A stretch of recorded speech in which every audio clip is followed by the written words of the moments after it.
మా గిరిజన గ్రామంలో పండించే ఈ పైనాపిల్ పంటకు ఇది ఈ సీజన్లో చివరి కోత. అందుకే మిగిలిన పండ్లన్నిటిని ఒకేసారి కోసి ఇంటికి తీసుకొచ్చాం.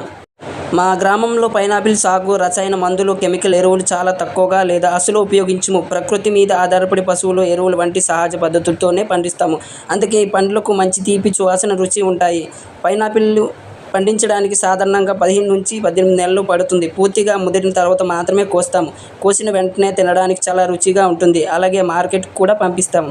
మా గిరిజన రైతులకు ఎంతో కష్టపడి ఈ పంటలు, ఎండలు, అడవిలో పరిస్థితులు ఎదుర్కొంటూ పంటను కాపాడుతూ ఆ కష్టానికి ప్రతిఫలమే ఈ పైనాపిల్ విటమిన్ సి, ఫైబర్ వంటి పోషకాలు ఉంటాయి. చాలా మందికి దీన్ని తాజాగా తింటారు లేదా జ్యూస్గా తయారు చేసుకుంటూ తాగుతారు. ఇది మా గిరిజన గ్రామంలో ఈ సీజన్కు చివరి పైనాపిల్ కోత. ప్రకృతి ఒడిలో పండించిన ఈ పెద్ద పైనాపిల్ మీకు ఎలా అనిపించింది? మీ అభిప్రాయాన్ని కామెంట్లో చెప్పండి. ఇలాంటి గిరిజన గ్రామ జీవిత, సహజ వ్యవసాయం వీడియోల కోసం మా ఛానల్ని లైక్, షేర్, సబ్స్క్రైబ్ చేయండి.